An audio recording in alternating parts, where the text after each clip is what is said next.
नमस्कार दोस्तों, स्वागत है आपका यूट्यूब पीके स्टडी मटेरियल्स में। आज हम लोग पढ़ेंगे मध्यकालीन बिहार का इतिहास। ठीक है, तो आज चलते हैं।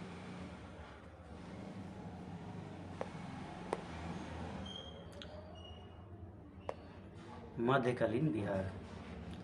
मध्यकालीन बिहार में तुर्क शासन में बिहार का, फिर उसके बाद स्थानीय वंश कर्नाट वंश के बारे में पढ़ेंगे, फिर उसके बाद अफगान शासन में बिहार, शेर सूरी के, फिर उसके बाद सल्तनत काल में बिहार, मुगल काल में बिहार, ये सब चर्चा हम करेंगे। ठीक है, नेक्स्ट चलते हैं।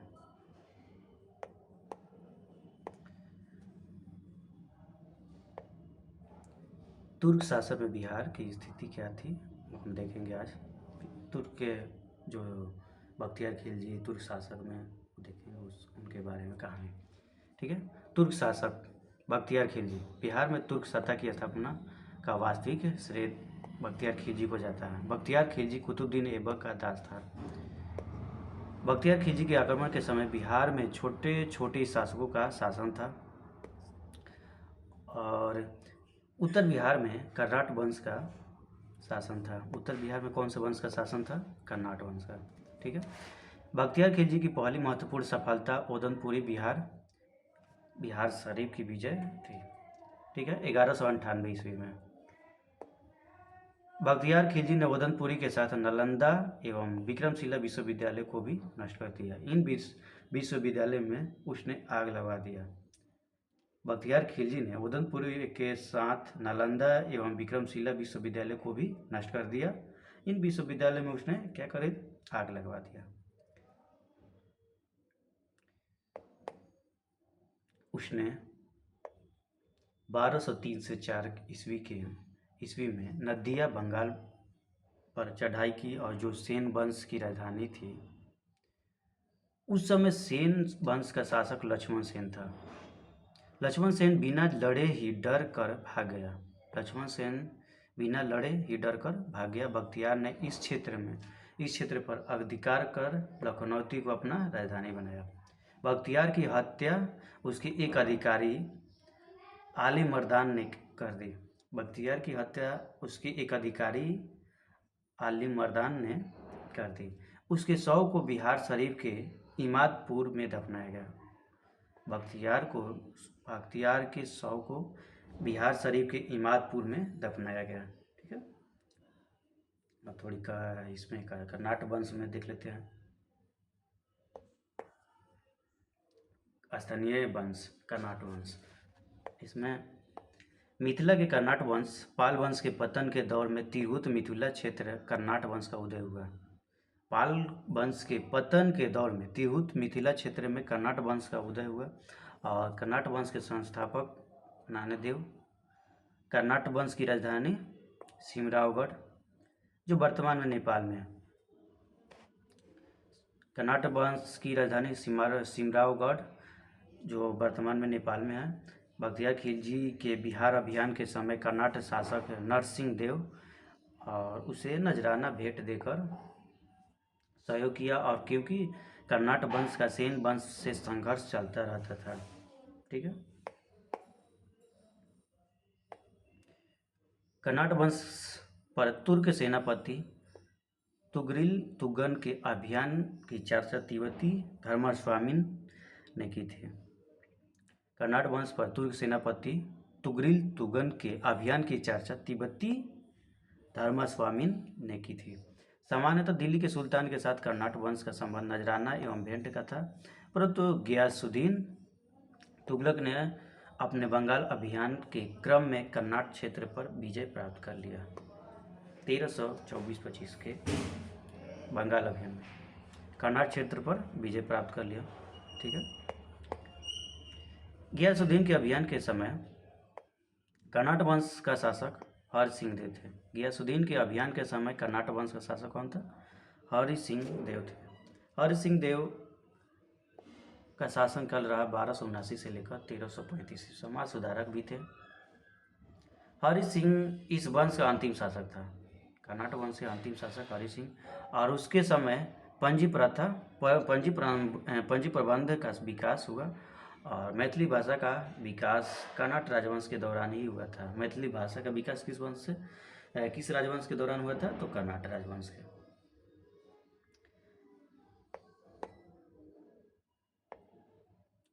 सल्तनत काल में बिहार। सल्तनत काल में बिहार। दिल्ली के सुल्तान एवं बंगाल शासकों के बीच निरंतर होने वाले संघर्ष में बिहार लंबे समय तक युद्ध का आंकड़ा बना रहा।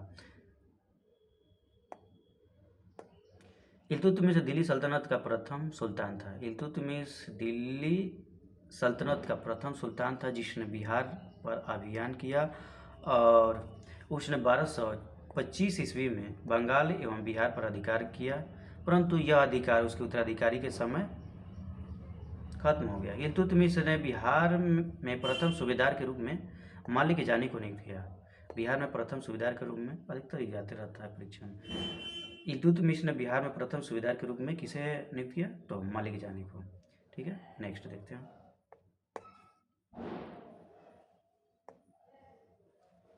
तुगलक काल में बिहार सुल्तानों का वास्तविक निमंत्रण था।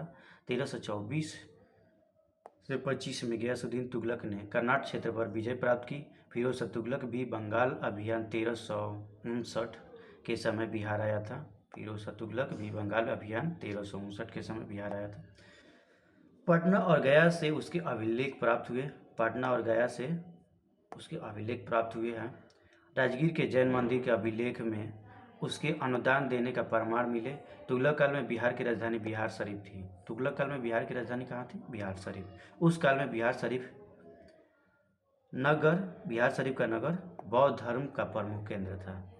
उस समय तुगलक काल में बिहार की राजधानी जब बिहार शरीफ थी तो उस काल में बिहार शरीफ का नगर बौद्ध धर्म का प्रमुख केंद्र था। तुगलक काल में बिहार के प्रशासकों में सबसे महत्वपूर्ण नाम आता है मलिक इब्राहिम का, जो मालिक बया कहलाते थे। इनका मकबरा बिहार शरीफ में पहाड़ी पर स्थित है। 13वीं शताब्दी के मध्य में मिनहाज सिराज की रचना तबकात नासिरी बिहार नाम का उल्लेख मिलता है। तबकात नासिरी में भी बिहार नाम का उल्लेख मिलता है। मिनहाज सिराज की रचना तबकात नासिरी में। अब देखते हैं अफगान शासन में बिहार। अफगान शासन में बिहार। सिकंदर लोदी ने 1495-96 ईस्वी में दरिया खां नुहानी को बिहार में राज्यपाल नियुक्त किया या प्रशासक नियुक्त किया। इब्राहिम लोदी की मृत्यु के बाद दरिया खान नुहानी का पुत्र बहार खान नुहानी ने स्वतंत्र सत्ता की घोषणा की और दूसरी ओर अफगान शासक मोहम्मद लोदी बाबर से बचने के लिए बिहार आ गया। दूसरी ओर अफगान शासक मोहम्मद लोदी बाबर से बचने के लिए बिहार आ गया और बाबर ने 1529 ईस्वी में घाघरा के युद्ध में बिहार के इन अफगानों को पराजित कर दिया। घाघरा युद्ध के बाद बिहार में शेर शाह के नेतृत्व में पुनः अफगानों का उदय हुआ। शेर शाह सूरी का जन्म 1486 ईस्वी में हुआ। उसके पिता का नाम हसन खां था, जो सासाराम के जागीरदार थे।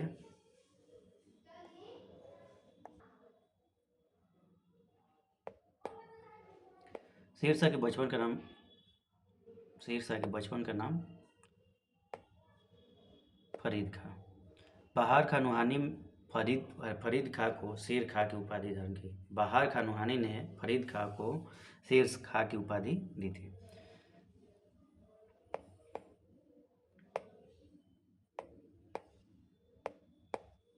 शेर खां ने नुहानियों के पतन के बाद बहार खां की विधवा दुद्दू बेगम से विवाह कर बिहार क्षेत्र को अपने अधीन कर लिया।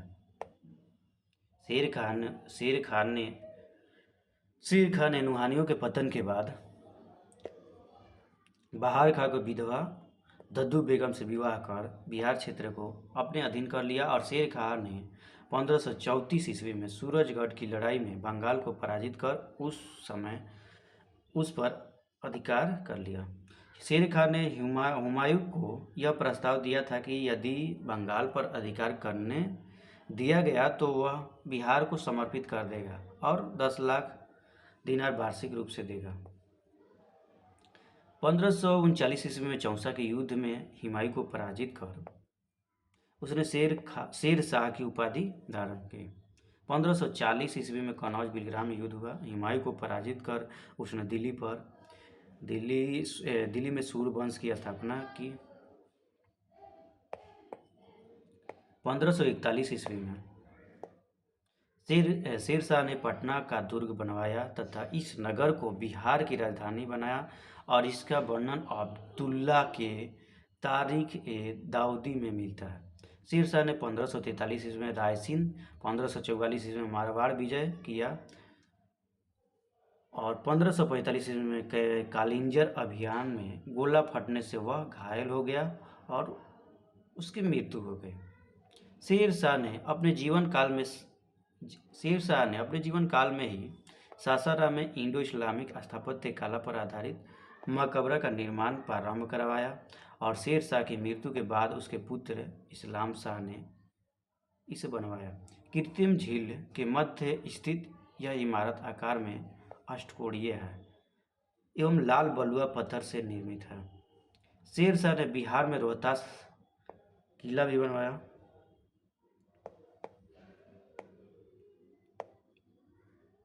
शेर शाह ने जब्ती प्रणाली चलाई जिसमें भूमि की माप के आधार पर लगान निर्धारण किया जाता था। बाद में इसे अकबर ने भी अपनाया।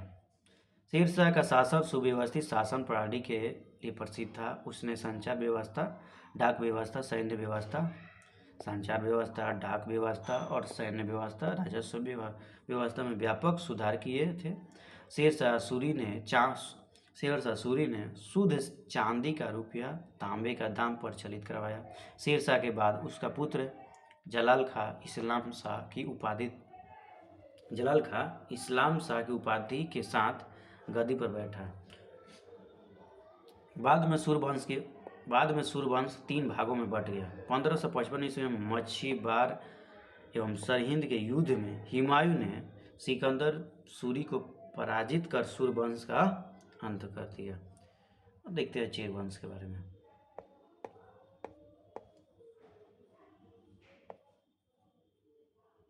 चेर वंश पाल वंश के पतन के पश्चात बिहार के क्षेत्र में स्थानीय राज्यों का उदय हुआ। उन्हीं राज्यों में एक प्रमुख राज्यों में चेरों का था। चेरों राज्य का क्षेत्र शाहाबाद, सारण, मुजफ्फरपुर, पलामू, वाराणसी का क्षेत्र था। चेर वंश की स्थापना 12वीं सदी में हुई थी। चेर वंश का मुख्यालय बिहिया भोजपुर था और 1607 ईस्वी में चेरों एवं उज्जैनों के बीच एक महत्वपूर्ण लड़ाई हुई थी और जिसमें चेरों की जीत हुई थी। इस वंश का प्रमुख शासक मेदिनी राय का शासनकाल 1658 से 1674 था।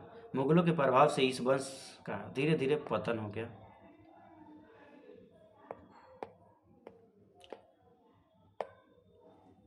मुगल काल में बिहार की स्थिति। शेर शाह की मृत्यु के बाद कुछ वर्षों तक सूर्यवंश की सत्ता बनी रही, लेकिन 1555-56 ईस्वी में मुगल राज्य की पुनः स्थापना हो गई। दिल्ली में मुगल राज्य की पुनः स्थापना के समय बिहार में ताज खा करारानी के नेतृत्व में एक अफगान राज्य का गठन हुआ। दिल्ली में मुगल राज्य की पुनः स्थापना के समय बिहार में ताज का करारानी के नेतृत्व में एक अफगान राज्य का गठन हुआ। अकबर के समय बिहार।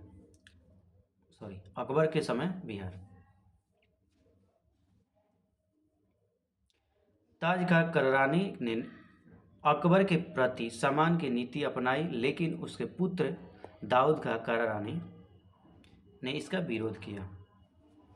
अकबर ने उसे दंडित करने के लिए स्वयं आक्रमण किया। 1576 ईस्वी में पटना को जीत लिया और दाऊद खां को पटना छोड़कर भागना पड़ा। दाऊद खां बिहार का अंतिम अफगान शासक सिद्ध हुआ। 1580 ईस्वी में बिहार को मुगलों द्वारा एक सूबा प्रांत का दर्जा दिया गया। अकबर द्वारा मुनीम खां बिहार का गवर्नर बनाया गया। अकबर के समय राजा मान सिंह बिहार का प्रांतपति बनाया गया। मान सिंह के समय मुगल साम्राज्य बिहार में काफ़ी मजबूत हो गया। मान सिंह के समय रोहतास को बिहार की राजधानी बनाया गया।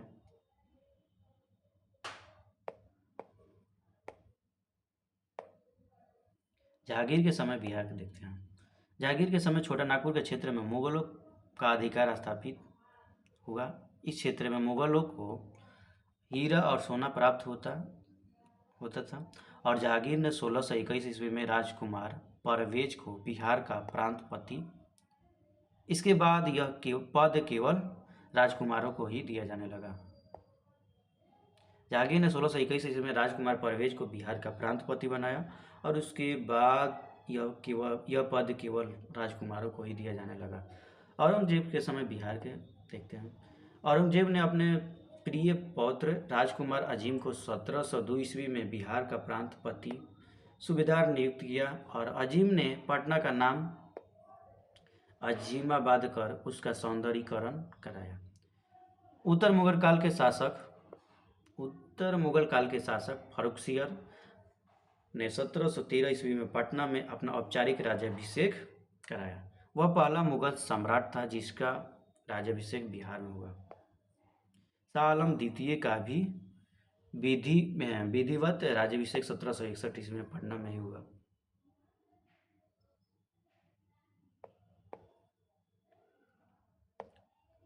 औरंगजेब की मृत्यु 1707 ईस्वी के बाद कमजोर होती गई मुगल सत्ता बिहार में औरंगजेब की मृत्यु 1707 ईस्वी के बाद कमजोर होती मुगल सत्ता में बिहार बंगाल का भाग बन गया और मुर्शिद कुली खां 1717 से लेकर 1727 ईस्वी तक बंगाल उड़ीसा का सूबेदार रहा। उसके बाद शुजाउद्दीन बंगाल का नवाब बना। शुजाउद्दीन 1733 ईस्वी में बिहार बंगाल में मिला लिया और उसने 1733 ईस्वी में अलीवर्दी खां को बिहार का उप सूबेदार नियुक्त किया। 1739 ईस्वी में सरफराज खां को बंगाल का नवाब बना।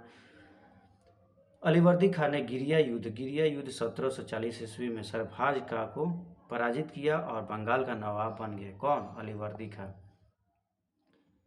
उसने मुगल सम्राट को 2 करोड़ रुपए देकर अपने पद को अस्थायी बना दिया और 1756 ईस्वी में अलीवर्दी खां की मृत्यु तक बिहार बंगाल एवं उड़ीसा क्षेत्र पर उसका प्रत्यक्ष नियंत्रण रहा।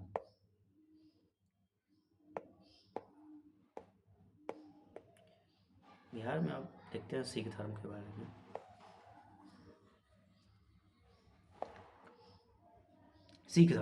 सिख धर्म और बिहार। सिख धर्म के संस्थापक गुरु नानक देव थे।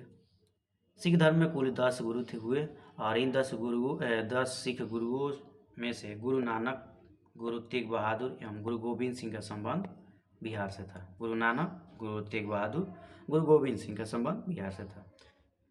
गुरु नानक ने बिहार में गया, राजगीर, पटना, मुंगेर, भागलपुर आदि की यात्रा की। वे बिहार का भ्रमण करने वाले प्रथम सिख गुरु थे। सिख धर्म के 9वें गुरु श्री तेग बहादुर भी सासाराम गया होते हुए पटना आए थे। यहाँ वे अपनी पत्नी गुजरी देवी को छोड़ गए थे और जो माँ बनने वाली थी। यहीं पटना में गुरु गोविंद सिंह का जन्म हुआ।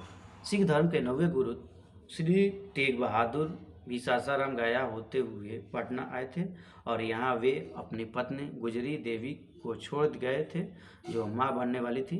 यहीं पटना में गुरु गोविंद सिंह का जन्म हुआ। सिख धर्म के 10वें एवं अंतिम गुरु गुरु गोविंद सिंह का जन्म पटना में 26 दिसंबर 1666 ईस्वी को हुआ। गुरु गोविंद सिंह 1676 ईस्वी में 10वें गुरु बने और 1699 ईस्वी में उन्होंने खालसा पंथ की स्थापना की।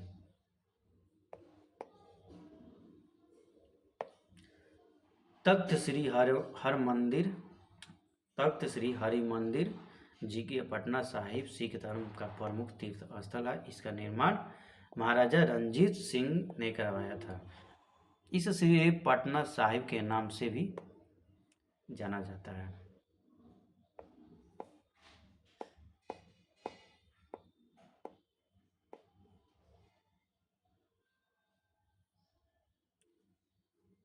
नेक्स्ट पार्ट में हम लोग पढ़ेंगे आधुनिक बिहार का इतिहास।